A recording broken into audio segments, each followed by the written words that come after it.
NMCH के alumni meet कार्यक्रम संसजनम 2025 का आयोजन कॉलेज के पुरातन छात्रों द्वारा वाराणसी में अंधरापुल स्थित होटल रिजेंसी के सभागार में किया गया। देर रात तक चले इस कार्यक्रम का उद्घाटन उत्तर प्रदेश सरकार के आयुष मंत्री डॉक्टर दयाशंकर मिश्रा दयालु ने भगवान धन्वंतरी के चित्र पर माल्यार्पण कर दीप प्रज्वलित कर किया। तत्पश्चात आयुष मंत्री का स्वागत डॉक्टर बसंत सिंह और डॉक्टर पी.के. नागर ने बुके देकर किया। अपने संबोधन में मुख्य अतिथि डॉक्टर दयाशंकर मिश्रा दयालु ने कहा कि वर्तमान समय में आयुर्वेद की लोकप्रियता बढ़ी है और वह दिन दूर नहीं है जब योग दिवस की तरह आयुर्वेद दिवस भी पूरे विश्व में एक साथ मनाया जाएगा। पिछले कोविड काल में आयुर्वेद ने पूरी दुनिया के सामने अपना लोहा मनवाया है, अतः अब आज के जो भी आयुर्वेदिक स्नातक और परास्नातक चिकित्सक हैं उनकी जिम्मेदारी बनती है कि अपने चिकित्सा कार्य के माध्यम से इसे समाज के अंतिम पायदान तक पहुंचाकर सर्वसुलभ बनाया जाए। उन्होंने कहा कि देश और प्रदेश की सरकार आयुर्वेद के उत्थान के लिए प्रतिबद्ध है। आयोजन समिति द्वारा मुख्य अतिथि को अंगवस्त्रम और प्रतीक चिन्ह देकर सम्मानित किया गया। इस एलुमनी मीट कार्यक्रम में उत्तर प्रदेश, बिहार, झारखंड, मध्य प्रदेश, पंजाब, दिल्ली, महाराष्ट्र आदि राज्यों से आए हुए पुरातन छात्र छात्राओं ने वर्षों बाद एक दूसरे से मिलने की खुशी साझा की और कहा कि इस तरह का कार्यक्रम हर वर्ष होना चाहिए। सभी ने खूब मस्ती की, एक साथ तस्वीरें खिंचवाई, एक दूसरे के पुराने कमेंट को याद किया। गाजियाबाद से आए डॉक्टर अनुज त्यागी ने अपना व्याख्यान प्रस्तुत किया जिसे सभी ने खूब सराहा। शाम को म्यूजिकल कार्यक्रम में गायक और गायिका द्वारा गाए हुए गीतों पर मंच के सामने सभी जमकर थिरके। कार्यक्रम में तेरे जैसा यार कहाँ गाने पर सभी एक दूसरे से गले मिलकर खूब मस्ती किए। आयोजन समिति के सदस्य डॉक्टर डी सिंह ने कहा कि इस कार्यक्रम को काशी में करने के पीछे मुख्य कारण यह है कि काशी का आयुर्वेद से पुराना नाता रहा है। काशी विश्व की सबसे प्राचीन नगरी है, अतः जब पुरातन छात्र सम्मेलन की बात हुई तो निर्णय लिया गया कि पुरातन छात्र सम्मेलन पुरातन नगरी में ही होना चाहिए। पूरे देश से 100 से अधिक चिकित्सकों का जमावड़ा इस कार्यक्रम की सफलता की कहानी बयान कर रहा है। इस कार्यक्रम को करने को सोच डॉक्टर मुकुंद पाठक की देन है। उन्होंने इसकी रूपरेखा तैयार की। Doctor Siddharth Mittal, doctor Vinod Gupta, doctor D Singh, doctor Prabhat Dwivedi और डॉक्टर अनुज त्यागी ने उनका पूरा सहयोग किया। कार्यक्रम को सफल बनाने में सबसे सीनियर डॉक्टर पी.के. नागर, डॉक्टर संपूर्णानंद द्विवेदी, डॉक्टर बसंत सिंह, डॉक्टर रजनीश आलोनकर ने अग्रणी भूमिका निभाई। कार्यक्रम की थीम संसजनम का नाम दिया डॉक्टर रुद्रमणि दीपक ने और कार्यक्रम का लोगो डिजाइन किया डॉक्टर अमित कुमार ने। कार्यक्रम में आयोजन समिति द्वारा वरिष्ठ चिकित्सकों का सम्मान अंगवस्त्रम और माल्यार्पण कर किया गया तो आयोजन समिति के प्रत्येक सदस्य का सम्मान वरिष्ठ चिकित्सक डॉक्टर पी.के. नागर द्वारा किया गया। पूरे कार्यक्रम के दौरान मंच संचालन की जिम्मेदारी डॉक्टर डी सिंह और डॉक्टर प्रभात द्विवेदी ने संयुक्त रूप से निभाई। अंत में धन्यवाद ज्ञापित करते हुए डॉक्टर मुकुंद पाठक ने देश के कोने कोने से आए हुए समस्त चिकित्सकों का, सभी सहयोगियों का, होटल के कर्मचारियों का, समस्त मीडिया कर्मियों का आभार जताया। वाराणसी से संतोष कुमार सिंह की रिपोर्ट। मंत्री जी, आज आयुर्वेद मेडिकल कॉलेज मुजफ्फरपुर के पुरातन छात्र जिनको कहते हैं एलुमनाई मीट का आयोजन उन लोगों ने काशी में किया। ये आयुर्वेद की विधा से जुड़े वो तमाम लोग हैं जिन्होंने आज से 20 साल, 22 साल, 25 साल पहले पढ़ाई की और बहुत दिनों बाद जो छात्र आपस में मिल रहे हैं। कॉलेज के अधिष्ठाता को बधाई और उनकी पूरी टीम को बधाई। उन लोगों ने ऐसा कार्यक्रम काशी में किया है। काशी में आपको पता है कि आयुर्वेद की जड़ें बड़ी गहरी है, बड़ा नाता है काशी का आयुर्वेद से, योग से। तो हम बधाई देना चाहते हैं कॉलेज के सारे उन विद्यार्थियों को, उन शिक्षकों को और उस कॉलेज के प्रबंधन समिति को कि आप लोगों ने इस नेक काम के लिए, इस पुरातन मीट के लिए आपने काशी को चुना। भारत के विभिन्न राज्यों, विभिन्न जिलों से यहाँ चिकित्सक मौजूद हैं, क्या कहना चाहेंगे उनके लिए? अपनी आयुर्वेद की विधा का प्रचार प्रसार कर रहे हैं और समाज को उसका लाभ दे रहे हैं। जन जन तक जो आयुर्वेद को पहुंचाने का इस देश के यशस्वी प्रधानमंत्री नरेंद्र मोदी जी का सपना है, उसको पूरा करने के लिए ये दिन रात काम कर रहे हैं समाज में। और आपको पता है कि आयुष के प्रति, आयुर्वेद के प्रति समाज के लोगों का जो भरोसा बढ़ा है, क्योंकि ये बहुत प्राचीन पद्धतियाँ हैं। अतीत भारत के पुराने दौर से ये समाज से जुड़ी हुई पद्धतियाँ थी। आयुर्वेद उनमें सर्वोपरि है और आज फिर से समाज के लोगों ने अपनी उसी सनातन पद्धति को अपनाने का जो संकल्प लिया है, उसी को ये सारे लोग मिलकर आगे बढ़ रहे हैं। धन्यवाद।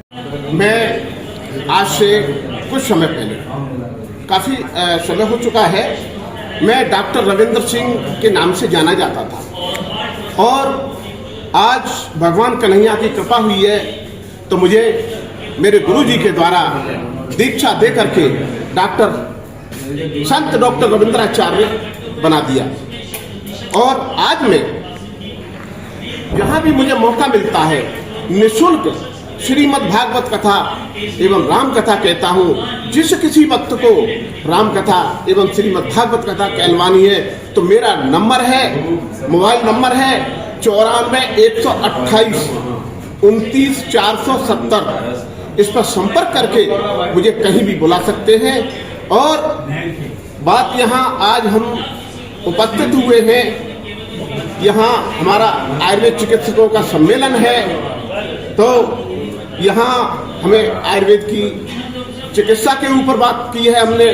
तो देखिए आयुर्वेद से बढ़कर के कोई ऐसा वेद नहीं है जिसमें चिकित्सा का समूल नाश हो, रोग का नाश होता हो। आयुर्वेद चिकित्सा एक ऐसी चिकित्सा है इससे रोग समूल नष्ट होता है। इसलिए हमें आयुर्वेद पर विश्वास करके आयुर्वेद को आगे बढ़ाना है। और आयुर्वेद एक महान वेद है। डॉक्टर साहब, अंग्रेजी दवा भी है मार्केट में, एलोपैथिक भी है, आयुर्वेद भी है और अन्य प्रकार के मार्केट दवाएं हैं। इसमें आयुर्वेद कितना कारगर है? आयुर्वेद तो 100% कारगर है, बशर्ते हमें विश्वास होना चाहिए। आयुर्वेद से बड़ा कोई वेद नहीं है। क्यों कि आयुर्वेद से ही सारी पैथियों का जन्म है। जब एक बात बताइए, जब बाप नहीं होगा तो बेटा कैसे हो सकता है, नाती कैसे हो सकता है? क्यों कि जब हमारे पिताजी हैं, पिताजी से हम पैदा हुए, हमसे हमारे बेटा हुए, उनसे उनके नाती हुए। तो कहने का तात्पर्य ये है कि हमें आयुर्वेद पर विश्वास रखना चाहिए और आयुर्वेद को ही हमें आगे बढ़ाना है। क्यों कि आयुर्वेद से बढ़िया कोई चिकित्सा है नहीं। ठीक। मैं डॉक्टर डी सिंह, आयोजन समिति संसर्जनम 2025। आज किस तरह कार्यक्रम किया जा रहा है? हम लोग NNCH Nitishwar Ayurveda medical college के पुरातन छात्र हैं और आज यहाँ काशी में हम लोगों ने पुरातन छात्र मिलन समारोह का आयोजन किया है, जिसके तहत 20 साल बाद सभी छात्र एक जगह इकट्ठा हो रहे हैं और हम लोग एक साथ यहाँ एक मंच पर उपस्थित हैं। क्या उद्देश्य है इस कार्यक्रम का और इस कार्यक्रम के लिए आपने वाराणसी ही क्यों चुना? इसका एक खास कारण है, चूँकि वाराणसी या काशी कहें तो आयुर्वेद से गहरा नाता है। तो जब हमारी आयोजन समिति ने कार्यक्रम करने का निर्णय लिया तो उसमें बनारस को प्रमुख इसलिए रखा कि हम आयुर्वेद के विद्यार्थी हैं, आयुर्वेद का स्नातक और परास्नातक हैं। तो क्यों न आयुर्वेद के विषय में जब कोई चर्चा परिचर्चा हो तो काशी में ही किया जाए, क्योंकि काशी का संस्कार आयुर्वेद का है। तो आयुर्वेद से काशी में अगर हम अपने को संस्कृत करेंगे तो हमारे ज्ञान से समाज को लाभ मिलेगा। और हम यही चाहते हैं कि हमारा जो ज्ञान है वो समाज से लाभान्वित हो और हम समाज के अंतिम पद तक पहुँच पाएँ। कहाँ से डॉक्टर यहाँ आए हुए हैं? इसमें आप जिला तो हम नहीं बताएंगे, लेकिन यूपी, MP, बिहार, छत्तीसगढ़, राजस्थान, दिल्ली और पंजाब, महाराष्ट्र, मतलब ये अपने देश के कई राज्यों से लोग बहुत दूर दूर से चल के आए हैं। बहुत सारे लोग कल आ गए थे। मुख्य अतिथि कौन है यहाँ पे? मुख्य अतिथि हमारे उत्तर प्रदेश सरकार के आयुष मंत्री जयशंकर जी दयालु जी हैं और उनका इंतजार हो रहा है और सर आएंगे तो कार्यक्रम हो सकता है। मेरा नाम डॉक्टर प्रतीक्षा, मैं लखनऊ UP से हूँ और मैंने नीतीश्वर आयुर्वेद मेडिकल कॉलेज से आयुर्वेद के क्षेत्र में प्रैक्टिस कर रहे हैं। मैं गर्भ संस्कार लैक्टेशनल कंसल्टेंट भी हूँ। इस फील्ड पे मैं काम करती हूँ। आज के कार्यक्रम में आप शामिल हैं, क्या किसके मुद्दों पर चर्चा होगी? इसमें बहुत सारे जो आयुर्वेद के उसमें क्षेत्र में हम लोगों का हमारा जो मोटो है कि आयुर्वेद को कैसे हम आगे उसको मोटिवेट करें कि आयुर्वेद के क्षेत्र में हमें प्रैक्टिस करना है और इसी उस पर चर्चा होगी। और हम लोग इस चीज़ को सबसे ज़्यादा हमें ये है कि आपस में हम लोग इतने आयुर्वेद विशेषज्ञ इतने सालों के बाद, इतने वर्षों के बाद मिल रहे हैं, सबसे हमें इसी चीज़ से ज़्यादा एक्साइटेड है। जी, मैं डॉक्टर नाजिया परवेज़ बरेली से, मैं भी एक आयुर्वेदिक प्रैक्टिशनर हूँ। मैंने यहाँ पे NNCH से ही, मैंने भी 2000 में हम लोग बैचमेंट से ही और हम लोग एक साथ ही इस टाइम में आ गए। आज के कार्यक्रम को क्या कहना चाहिए? आज के कार्यक्रम को लेकर हम लोग बहुत एक्साइटेड हैं। एक दूसरे से 20 साल करीब 20 साल के बाद एक दूसरे से मिलना हो रहा है और एक दूसरे से अपने इतने सालों का एक्सपीरियंस शेयर करना एक अलग ही अनुभूति हो रही है। सभी लोग बहुत ज़्यादा एक्साइटेड हैं।